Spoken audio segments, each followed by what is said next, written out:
Hi, and welcome to What Brought You Here today. On today's episode, we have my friend, colleague, fellow therapist, and yoga teacher, Sydney Craig. She is the founder of Create Light and is passionate about all things mental health, including suicide prevention and awareness. I have been a guest on Sydney's podcast before, and it was so fun to reverse the roles and have her be my guest. I am very excited about this first episode and hope you find it supportive. Let's settle in and dive into what brought you here today. All right. Well, let's just get started. My name is Ryan. I'm here with Sydney today. She is joining me on this episode of the podcast, and we are just going to dive in. Welcome, Sydney. Thank you for being here. Thanks for having me. Why don't we just get started about kind of a little bit about yourself, your background, and we'll go from there. Yeah, definitely. Perfect.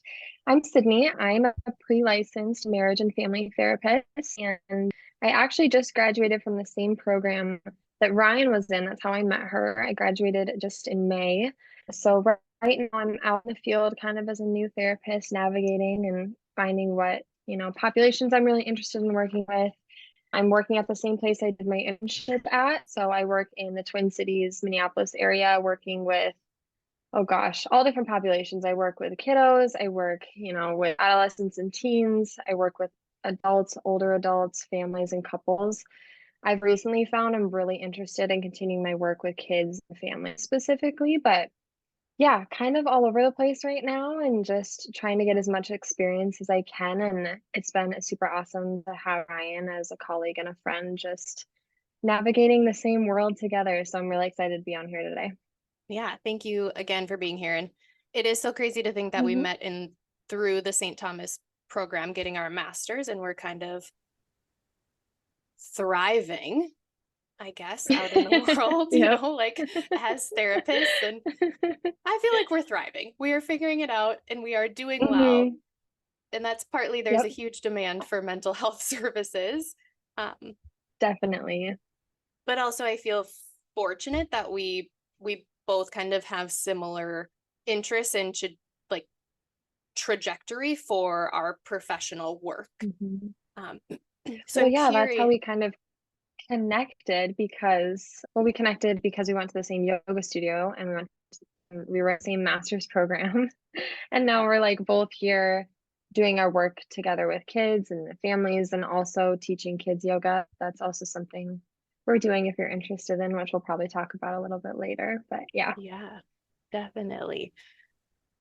I'm curious how you landed up in a master's program for therapy. Why are you a therapist? Yeah, that's the question. For the longest time, I don't really think I didn't know what I wanted to do. I think for the longest time I did want to be in a helping for profession, and I think when you're in high school, you think, okay, that's a nurse or a doctor. Like I just wasn't super aware of all of the helping professions out there, especially like, you know, not being super familiar with the mental health field until I started therapy myself. So I was going for my degree in biology for the longest time in undergrad and just didn't feel super connected to it. I remember in high school, I loved psychology courses. I loved learning about brain and development and how your brain impacts your body and everything. I just thought that was so interesting. So I actually switched my major to psychology. And during that time, I still was like, I don't know what I want to do with a psychology degree.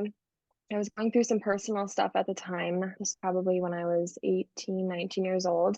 And that's the first time I started therapy. So I think it was just like always something that was slowly building and slowly becoming something that would be a huge part of my life. And it wasn't until I started my own therapy that I was like, wow, I've seen such a huge transformation in my life. I've seen how therapy has impacted me.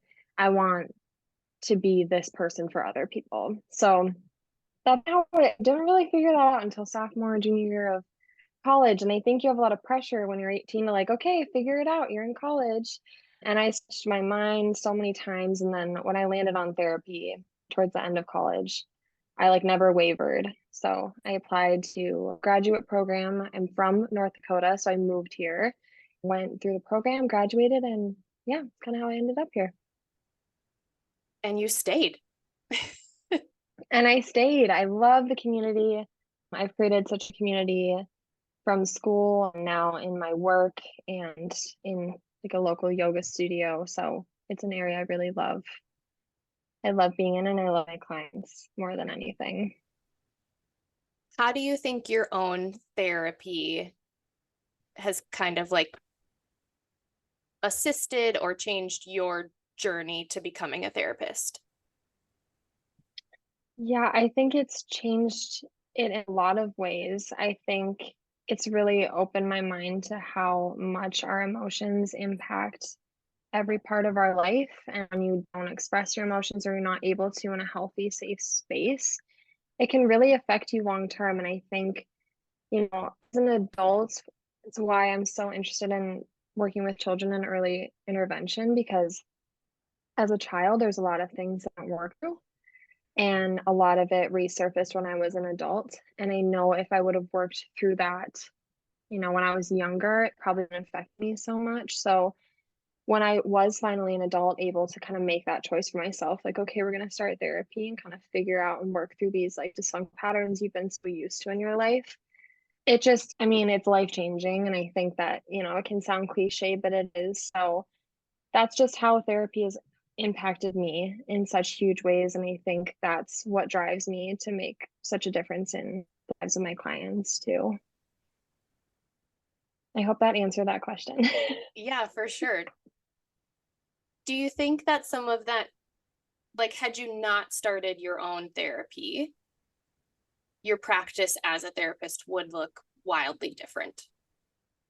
Completely different. Yeah. And I'm very encouraging of like everyone to go to therapy, especially if you're a therapist. Your own work in therapy is so important. And if I didn't do that work, I think me showing in the therapeutic space as a clinician would be entirely different.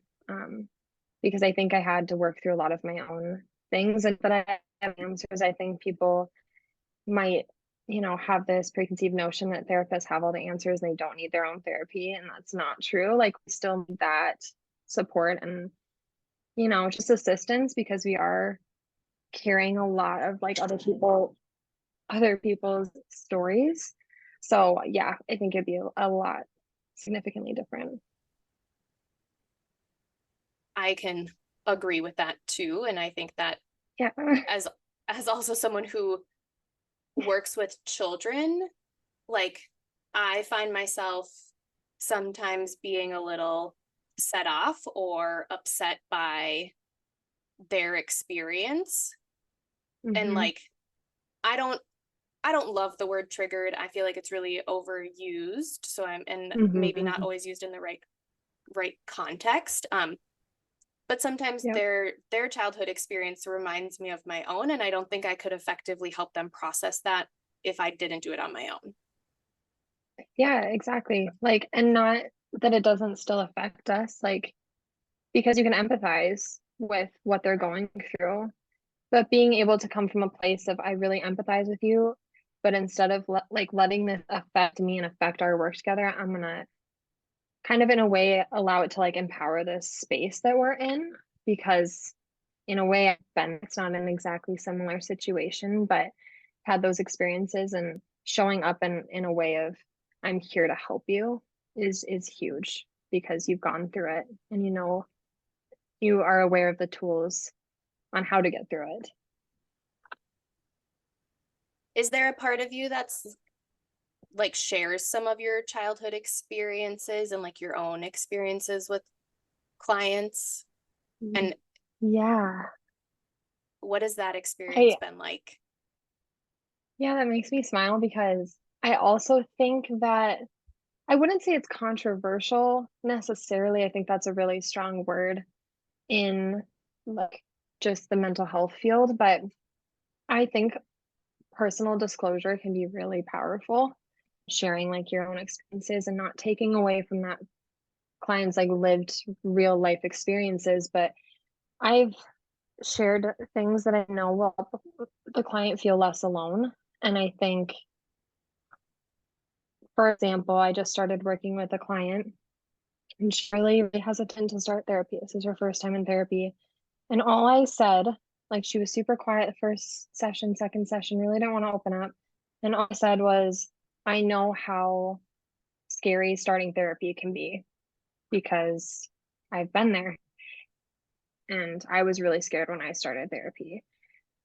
And I just kind of let that fill the space a little bit and just her kind of like, I don't know, feeling that support and connection in a way of like, oh, she's been in the same position that I have been in before.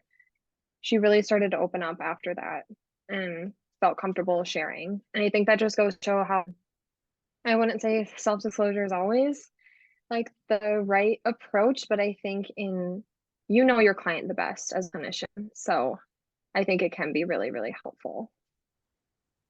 Yeah, I Yeah. see that too in some of my work, especially with like teenagers and young adults who are coming for the first time of like, I know I need to be here, but I don't want to be here. So what are we Mhm. going to do about it? And I've, Yep. like, I think normalizing it too, that it's okay to be uncomfortable and feel weird about it. Yeah. It's a weird thing to Yep. like sit Like, across from someone and talk about your feelings. yeah, someone you never have met before, a stranger. And if you're not Right. used to opening up about your feelings with anyone, like let alone a stranger, it's gonna feel weird. And just normalizing that. Like it's Mm-hmm. okay to feel uncomfortable or, like hesitant about this experience. But it's coming from a place of like, I see that and I hear you and we're gonna like work through those feelings together. Yeah. How do you continue Yeah. to support your own mental health in this field as a therapist? Yeah, that's been a work in progress for me. I Same. right when I started like my internship, because it was a year long, I had a really hard time compartmentalizing. I'd bring it home with me, I'd let it affect me. I would check my email at all hours of the day. And so it's really become like when, I'll do progress notes later at night, but when my work schedule is done, I usually don't check my emails. I've tried to set really healthy work boundaries with my life just because I know how much it can bleed into my life. And when I'm home, I want to be home. I want to be present with my husband and my friends and my family. And when I'm at work, I really try to be at work and as present as possible. That is kind of why I'm going back into the office a little bit more because I have worked from home this summer. And I think that's been a little challenging navigating. Like my office is literally right there. I can just go work whenever I want to. But my own personal therapy, I will say, like that's been a huge way that I take care of my mental health is talking to my therapist about like how to set those boundaries and how to maintain structure when you're really carrying a lot of weight. And weight sounds like a negative word, but a lot of people's stories. I think that can Mhm. be really hard sometimes to take care of yourself when you feel like you're taking care of a lot of other people too, which is a really important job. But I think I was neglecting myself for a lot in the beginning. So I try not to do that anymore. Yeah, it's really hard to separate the two, especially knowing that you're going into a helping profession. Hmm. And as Yeah. like over, I say like overly, like we become therapists because we tend to be more empathetic, more compassionate Hmm. than just kind of maybe Hmm. an average person walking down the street, right? And Hmm. I went through a similar journey coming out of my internship and like adding on extra hours, or I would schedule that client in after my scheduled time because I felt guilty Hmm. or like I was letting them down. Yep. Yep. And that's been also for me too, just like a bigger piece of setting healthy boundaries and managing my own mental health. Yep. And now I think it gives Well, to a lot of extra insight into people who have difficulty setting boundaries. hmm. Yep. Like I I get, realized that was something I really needed to work on. Yeah. yeah. Well, and as an empathetic person, I'm sure you feel the same way. But I went into this program and, I've never worked with clients before. Like, you kind of do your internship, that's when you start. And I had always been, for lack of better terms, kind of the fixer in a lot of people around his lives. And so I felt when I started taking on clients that it was kind of everywhere. Like I was fine doing it before and, taking on a lot of that and being a lot of support for people around me. And I still do that, but I think I was doing it too much. And then when I took on clients too, I was like, holy crap, I don't have enough energy to even pour into my own cup, like let alone other people's. And so I think also having those supportive people around you who kind of recognize when you do need to step back and set those boundaries, that was huge for me because like I said, I'd always been like there for everyone at all times, at all hours of the night. And I was like, okay, I need time from me too. And that's something that, like you said, I feel guilty for, which I shouldn't, but as an empathetic, like caring human being who wants to help as many people as possible, like I was like, come on, like bring it all in. And it was affecting me a lot. So, I can't remember where I heard it, but like kind of the line of like asking people like, do you want me to help and try to fix, or do you want me to listen? Like hmm that's been something I've really tried to use in my friendships and even at work with some of my clients. I'm like, do you really just want me to be that listening person right now and then we can unpack it later? Or do you hmm want my suggestions for making it better and fixing it right now? And yep. I feel like that's kind of shifted my mental load around being a therapist too, of like, oh, it's okay if I just listen. Like Yeah, you don't some, always need to like, be a fixer. Yep. yeah. Yep. And sometimes people just want to vent and move on. Amazing. hmm Like, what a You're concept. like, yeah, like not like you don't always need to fix everyone. And I think, Yeah. when you become a therapist, you think that that's the goal. And I love, I Ryan has gone on my podcast. I run a podcast too, and I love what you said of like, I mean, it was focused on children. Like your child is not broken, but it's everyone who comes to therapy. Like you're not broken. Mhm. You might just need a little bit of support in your life, and that's nothing to be ashamed of. And so I think just like recognizing like there's nothing you need to fix about someone. Yeah. There's goals that you're trying to reach. There's things that you're trying to develop that are healthier, maybe coping mechanisms or ways that you move through the world. But yeah, kind of taking a step back if I don't need to fix everything has also been just a huge shift in my life. I think personally and professionally too. Agreed. And I think we live in a society where it's very easy to feel broken Yes. Yep. and to think Like if that, you're not doing everything right. yeah, Yep. Yep. something is wrong with you and you are broken. Mm-hmm. Um, which is maybe a good segue into your work with suicide prevention and awareness, because Yep. it is Yep. Suicide Awareness and Prevention Month. I think I said that backwards. Regardless, the concept is the same.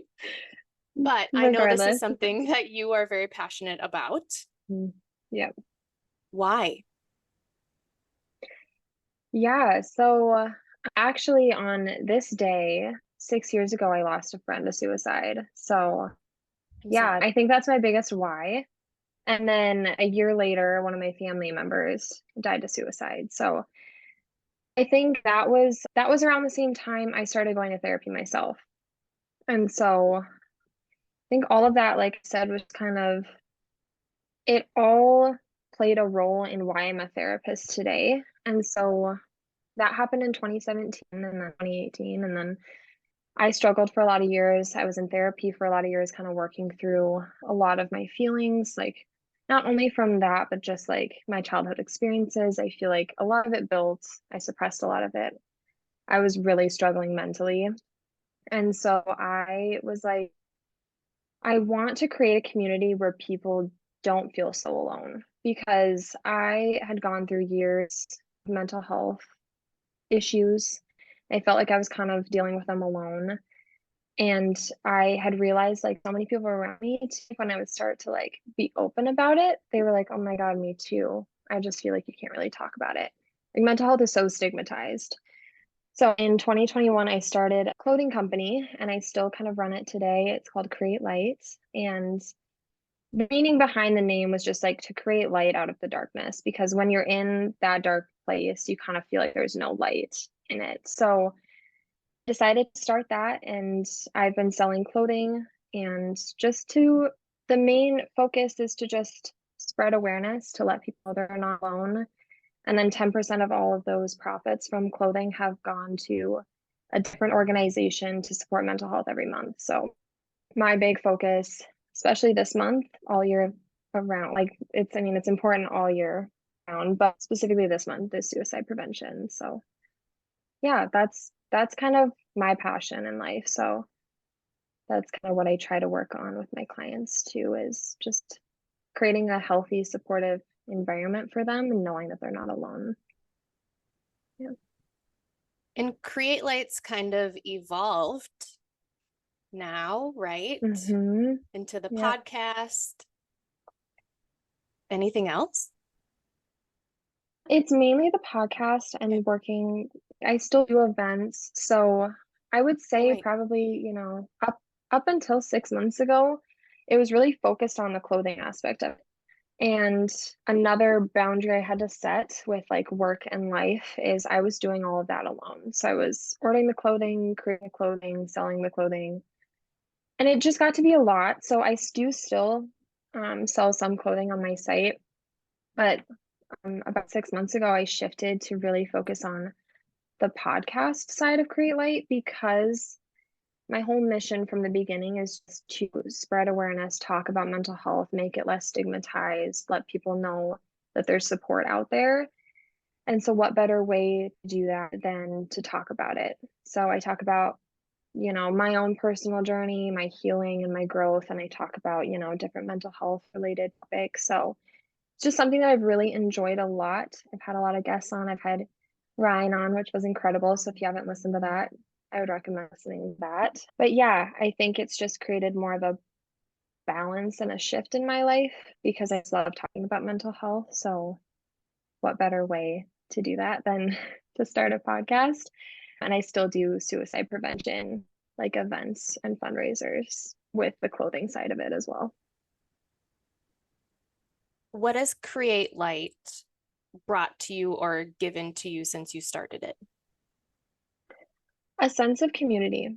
I think before I was in school surrounded by people who are on the same journey as you or who value mental health the same way that you do, I really didn't have that. So that created just such a huge, and it still does today, a huge sense of community for me in the mental health world because it's not only helped, I know other people, it's helped me. Like it's helped me be able to talk about things that I never thought I'd talk about before.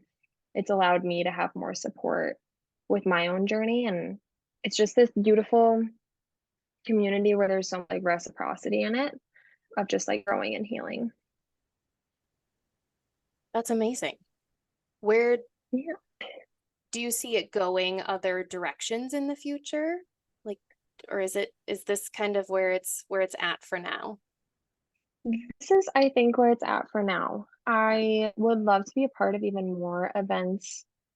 I haven't really, I think the last event I did before this one coming up in October, which I'll talk a little bit about, was 2 years ago. I did a suicide prevention fundraiser at a golf tournament in my hometown, and that was amazing. We raised money, and over the past few years, we've raised thousands of dollars for mental health awareness, which is incredible. Yeah, and then in October 5th, in Bismarck, North Dakota, if you're around there, that area, I'll be working at a art gallery opening. So there's 5 different artists a part of that gallery who made designs to kind of support mental health awareness and different messages that will be sold, and then 100% of those proceeds will be donated to suicide prevention. So that is, I would say, just kind of where we're at. I am super passionate about different events specifically for suicide prevention, but any mental health awareness. And then I really just love the podcast. I'd love to see the podcast continuing to grow, to have more like guests on it. And yeah, What do you want people to know about suicide and suicide prevention and awareness? I want people to know that depression is unfortunately more common than you think. And I read this quote not too long ago that said, when you start to open up about your mental health, you realize that you're a part of a bigger club than you ever thought you would be. And it's really unfortunate, but it's also, it gives me some sort of peace to know that there's a lot of help out there. And I encourage you, if you're struggling, just to reach out, seek that support. There's nothing to be ashamed of. And it mental health is still stigmatized, yes, but it is becoming less stigmatized. And a huge shift was last July, actually. The suicide prevention number changed from a whole number to a 988 number. So, like 911, it's 988. And that was a huge shift too, because, like I always talk about, mental health is just as important as physical health. When you're, physically in trouble, when you're in an accident, you call 911. When you're mentally in trouble, there used to really there never really used to be that number that you could just reach out to that was like always there, always a person on the other line. And now there is. So I think that just is showing such a positive shift in the mental health world, and knowing that there's always going to be someone. I'm always a resource. Everyone out there is there. We're here to support you. So I think that's just like, especially this month, I just want to preach that please reach out if you need anything. But yeah. And I think just to add to that, asking about it and talking about it doesn't make it any more likely to happen. Mm-hmm. Right? Yep. I think that's a common misconception, that we are going to put that idea in their head, or we are going to be the ones that make them follow through on it, when that's not Mm-hmm. the case. No, And I it's feel like I almost the have, opposite. yeah, right? Like Mm-hmm. you want to be acknowledged and validated in your feelings, and just know that Mm-hmm. someone cares.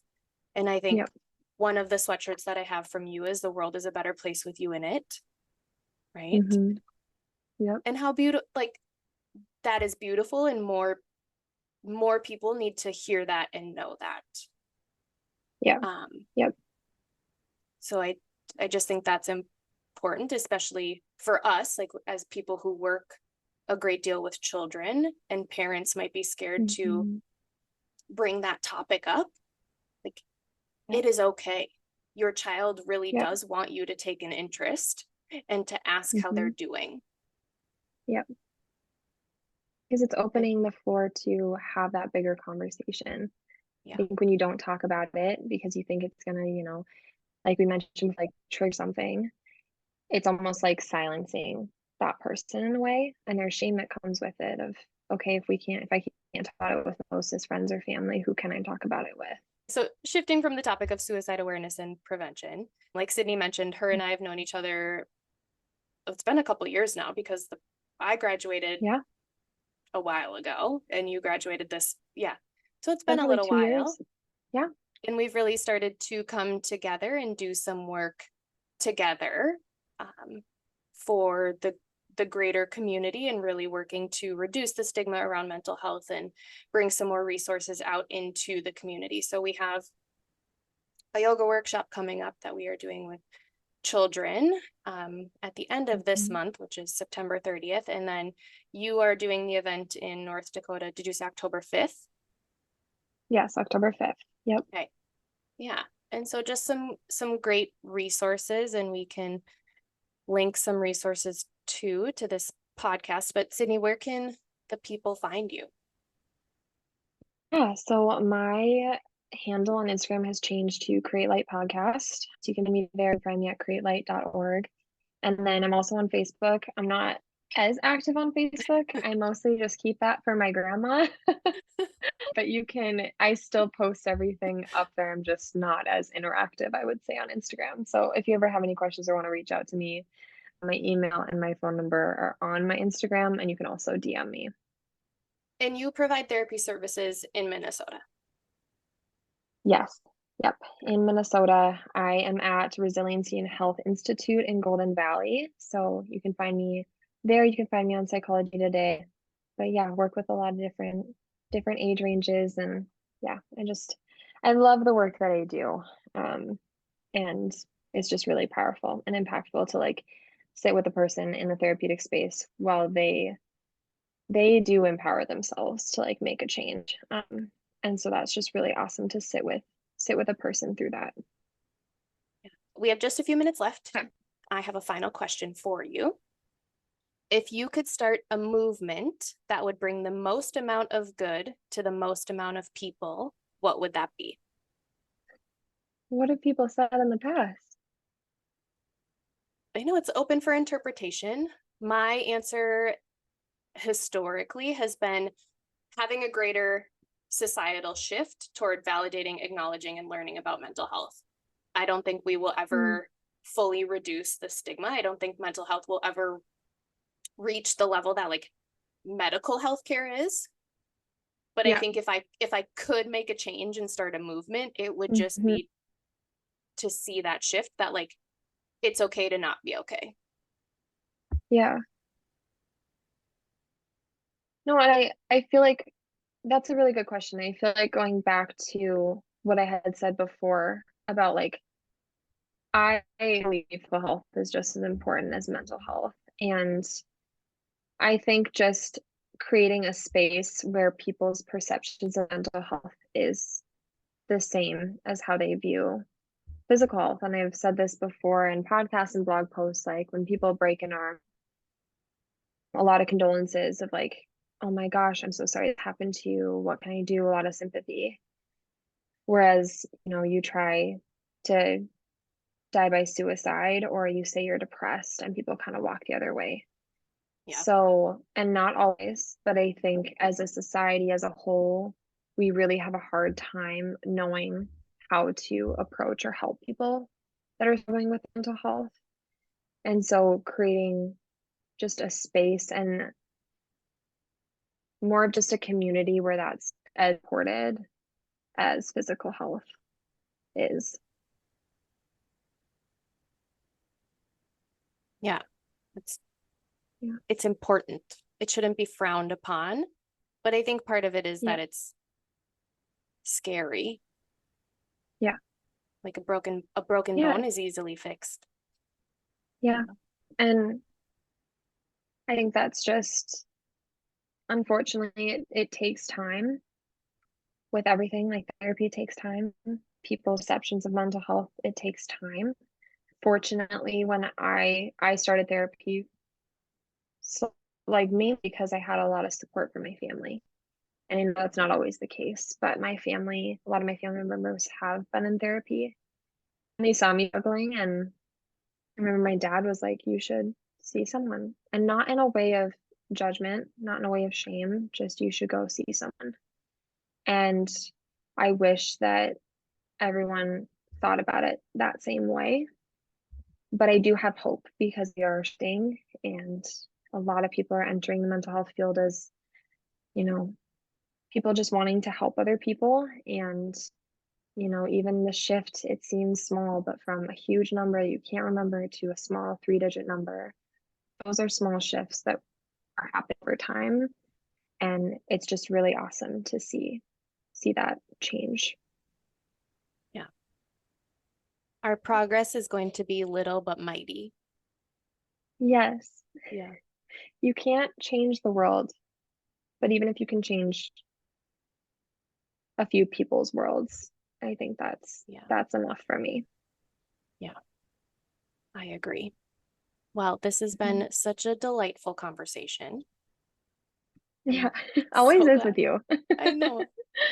I feel like it just works and we just like Hmm. practice very, like Sydney and I practice very similarly and have Yeah. professionally similar interests and approaches. And so our conversations generally can take a nice flow, which is Yes. really, Yep. really cool. And so I want to thank you again for joining me today and on the middle of in the middle of your day, your Monday. I really appreciate you having me. And yeah, great. Well, I will let you get back to your day and we're Okay, just thank gonna you. end that. Thanks.